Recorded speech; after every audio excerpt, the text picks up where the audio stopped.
Lasciò fuori dalla giunta PD e PDL alleati della prima ora a malincuore per obbedire alle regole della politica, per uniformare la maggioranza al modello dettato da Raffaele Lombardo, presidente della regione e leader dell'MPA e il suo partito. A distanza di mesi il presidente della provincia, Eugenio Dorsi, si trova davanti ad una nuova realtà che rischia di discostarsi dalle dinamiche in corso a Palermo.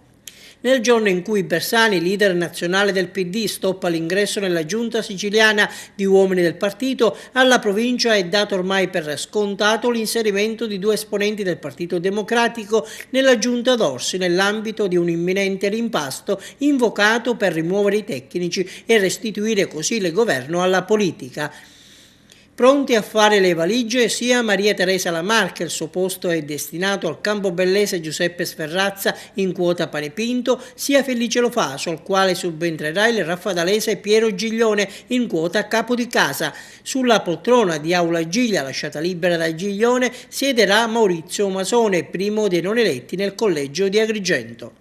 Ma quella del PD non sarebbe l'unica discrepanza, c'è pure Forza del Sud. Alla regione Miccichè, Cimino e Company sono all'opposizione rispetto al governo lombardo, alla provincia sono invece parte attiva nell'amministrazione Dorsi. Gli arancioni sono rappresentati da Paolo Ferrara e Pino Montana, che verranno confermati, così come verranno confermati gli uomini dell'MPA.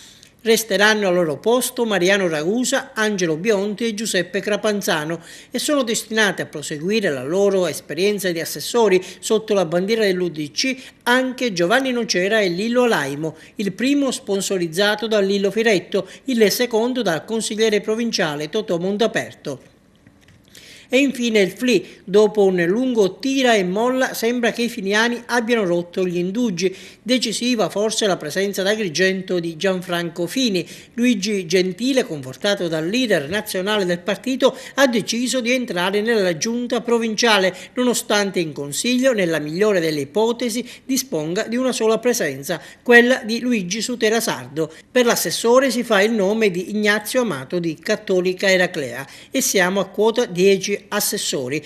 All'appello ne mancano 2, uno sarà designato quasi certamente dai lealisti, soggetto politico Costola dell'MPA voluto da Dorsi. In consiglio il fronte è formato per il momento da Sasà Marino e Gaetano Nobile.